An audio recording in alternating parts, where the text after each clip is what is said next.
Good morning, student. Today we will discuss about the part of history. Topic is communist आंदोलन और वियतनामी राष्ट्रवाद। किस तरह से कम्युनिस्ट आंदोलन जो है फ्रांस में शुरू हुए और फ्रांस में आंदोलन के परिणाम स्वरूप किस तरह से जो है वियतनामी राष्ट्रवाद का उदय हुआ। राष्ट्र जो हमारा वियतनाम था एक लोकतांत्रिक गणराज्य किस तरह से बना, तो आइए इसके बारे में जानते हैं। सबसे पहले जो है बात करते हैं कि 1930 महामंदी 1930 की जो महामंदी आई थी वो विश्वव्यापी मंदी थी। विश्वव्यापी मंदी का प्रभाव जो है सिर्फ वियतनाम पे ही नहीं पड़ा था, पूरे विश्व में जो है इसका प्रभाव पड़ा था। लेकिन वियतनाम में इसका क्या प्रभाव पड़ा था कि जब ये विश्वव्यापी मंदी थी तो यहाँ पर जो रबर और चावल के दाम थे ये काफ़ी गिर गए थे, और साथ साथ जो है वियतनाम में यानी चावल और ये जो चावल और इसके रबर के दाम गिर गए, और गिरने के पश्चात यहाँ पर जो है बहुत बेरोजगारी फैल गई थी, बहुत ज़्यादा जो है जनता परेशान हो रही थी। तो और तरह तरह के रेडिकल आंदोलन भी हो रहे थे जिनको कुचलना जो है फ्रांसीसियों के लिए आवश्यक था। फ्रांसीसियों ने इनको दबाने की कोशिश की, तो दबाने की कोशिश की, लेकिन जो राष्ट्रवादी थे उनको जो है उनका सामना किया। और राष्ट्रवादी ने क्या किया कि 1930 में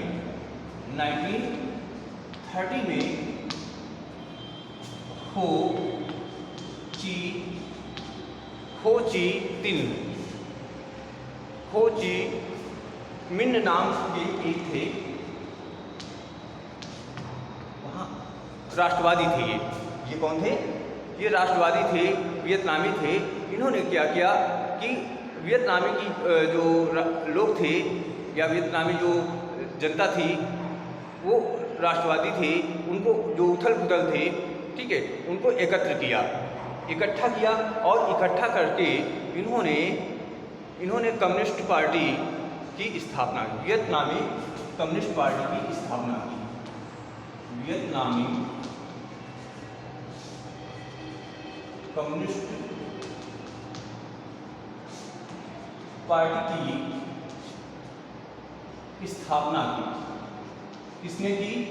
हो ची मिन ने, जिसको बाद में क्या कहा गया है, इसी को बाद में जो है इसको इंडो चाइनीज कम्युनिस्ट पार्टी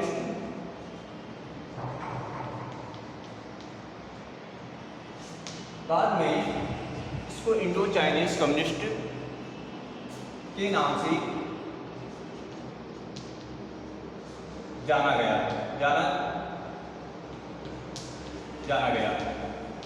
तो अब ये पार्टी का इन्होंने ऑर्गेनाइज किया, और इसी के दौरान यानी जो है 1940 में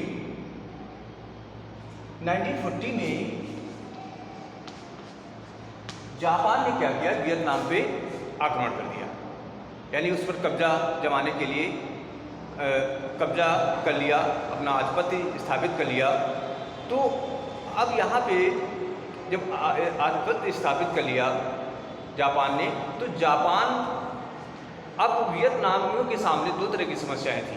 एक तो जापान की समस्या थी हो गई, और साथ में जो फ्रांसीसियों की समस्या थी। अब दो समस्याएं जो है वियतनामियों के सामने आ गई। दोनों का समाधान करना राष्ट्रवादियों के लिए बहुत ही बड़ी समस्या थी। लेकिन क्या किया वियतनामियों ने इन दोनों को अपने साहस और बहादुरी से इन दोनों जो थे आक्रमणकारी या विदेशी, इनको कुचल दिया। और साथ में जो है 1945 में वियतनामियों ने हनोई को वियतनामियों ने क्या किया, हनोई को स्वतंत्र करा लिया फ्रांसीसियों से। हनोई को स्वतंत्र करा लिया। अब जब हनोई स्वतंत्र हो गया और वियतनामियों ने फ्रांस को भी वहाँ पे उसको स्वतंत्र करा लिया वियतनामियों को, तो अब जो है फ्रांस में गणतंत्र की स्थापना या वहाँ पे लोकतंत्र की स्थापना होना संभव हो गया। और धीरे धीरे जो है वियतनाम में राष्ट्रवाद की भावना व्याप्त हो गई और इसी के साथ में जो वियतनाम था वो एक लोकतांत्रिक राज्य बन गया।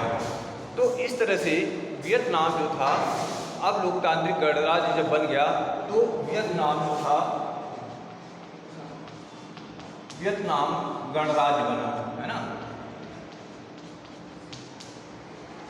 जब वियतनाम गणराज्य बना तो उसके सामने भी कई समस्याएं थी। पहली समस्या फ्रांसीसी शासक जो था, जिसका नाम था फ्रांसीसी शासक,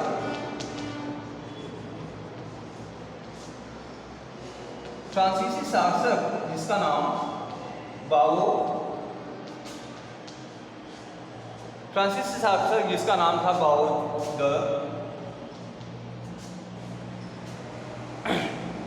द जो है, इसने क्या किया, बाओ दाई नाम था उसका, है ना। इसको दाई कहते थे, बाओ दाई नाम से जाना जाता था। तो इसने क्या किया कि ये जो है एक कठपुतली शासक था फ्रांसीसियों का। ये जो था एक कठपुतली शासक था जो कि वियतनाम पे अपना पूरा शासन जो है अपने हिसाब से चला रहा था। तो लेकिन जो है वियतनामियों ने इसके अत्याचार से इतना ज़्यादा दुखी हुए कि ये पास की पहाड़ियों में चले गए। पास के इलाके की जो पहाड़ियाँ थी वहाँ पे उन्होंने शरण लिया और ये जो संघर्ष था वो 8 वर्ष तक फ्रांसीसियों और वियतनाम के साथ चलता रहा और अंत में जो है फ्रांसीसियों की हार हुई और वियतनामियों की जो है विजय हुई। तो इस तरह से फ्रांसीसियों का आधिपत्य जो है वियतनाम से समाप्त हो गया और साथ साथ जो है वियतनाम में लोकतंत्र की स्थापना हुई और वियतनाम एक लोकतांत्रिक गणराज्य बन गया। तो अब जो है इसी के साथ में अब लोकतांत्रिक गणराज्य बना, लेकिन फ्रांसीसी सेनाओं का जो सर्वोच्च कमांडर था उसका नाम था फ्रांसीसी सेनाओं का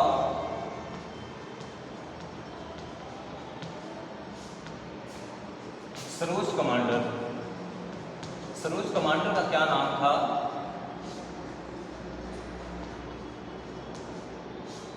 सर्वोच्च कमांडर का नाम था हेनरी।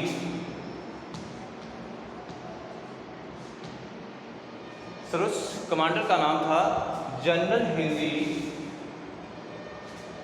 हेनरी जनरल, या जनरल हेनरी का लिए जनरल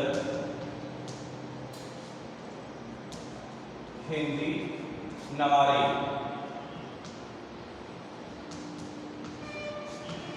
जनरल हेनरी नवारे ये जो थे ये फ्रांसीसी सेना के सर्वोच्च कमांडर थे। इन्होंने क्या किया कि 1953 में इन्होंने फ्रांसीसी सेना के विजय की घोषणा की। 1953 में फ्रांसीसी सेना की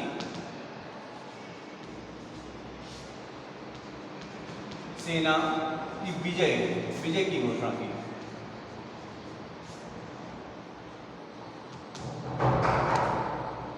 मतलब विजय की घोषणा कर दी। अब 1953 में क्या किया इन्होंने कि फ्रांसीसी सेना की विजय की घोषणा कर दी और फिर जो है 1954 में जो वियतनामी थे या जो वियतनाम के लोग थे उन्होंने जो है बहुत सारे सैनिकों को मार दिया। यानी 1954 में वियतनाम के लोग थे, वियतनामी ने क्या किया, जो वियतनाम के लोग थे राष्ट्रवादी थे, इन्होंने फ्रांसीसियों के बहुत सारे सैनिकों को मार दिया। अब फ्रांसीसियों के सैनिकों को मार दिया, उसमें से जो है उसमें से लगभग 16 यानी 16,000 को कैद कर लिया। और एक जनरल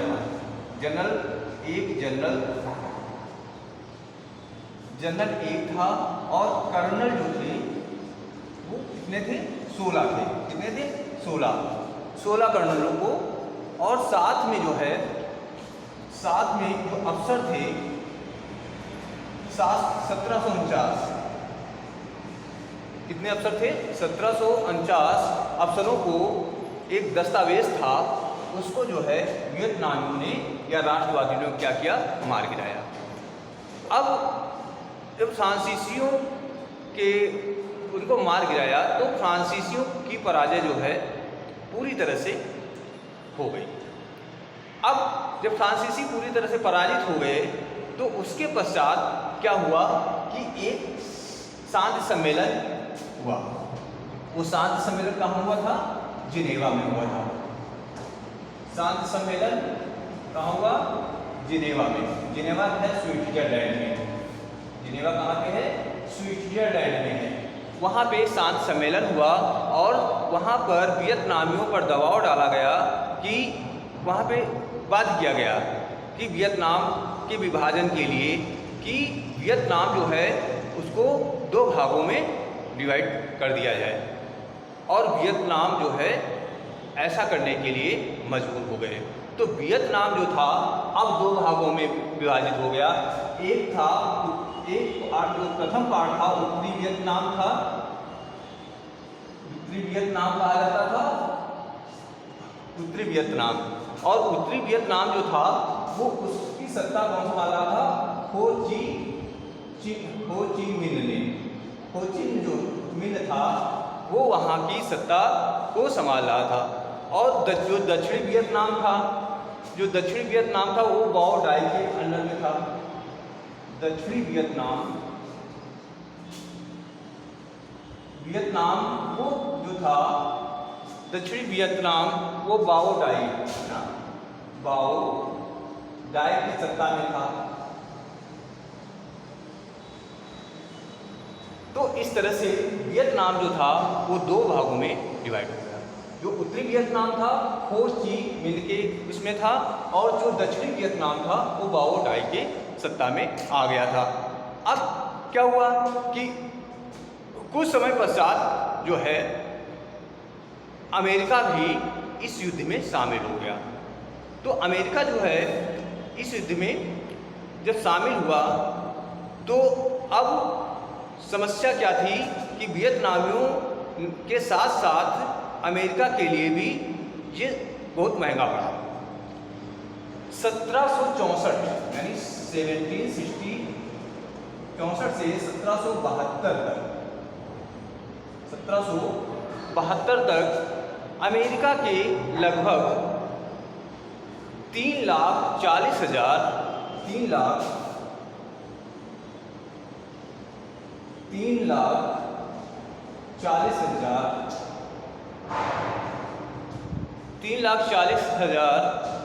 3100 जो वियतनामी थे अमेरिकी थे वो वियतनाम में काम करते थे। उनमें से जो है कुछ महिलाएं भी थीं। तो इस तरह से जो है अमेरिका के बहुत सारे सैनिक जो है इस युद्ध में मारे गए। उसमें से जो मारे गए सैनिक थे लगभग 47,244 सैनिक जो है मारे गए थे। और घायल कितने हुए? घायल लगभग हुए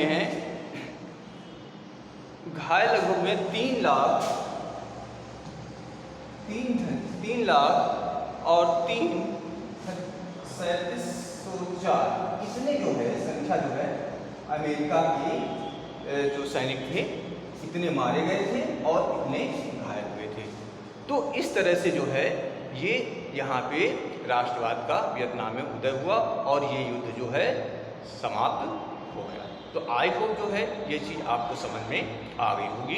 जय हिंद। इसी के साथ में आज का होमवर्क होगा। तो इस तरह से क्वेश्चन नंबर 1 है, हो ची मिन ने किस पार्टी की स्थापना की थी। इसका आंसर लिखेंगे। क्वेश्चन नंबर 2 है, हनोई कब स्वतंत्र हुआ। कब स्वतंत्र हुआ लिखना है।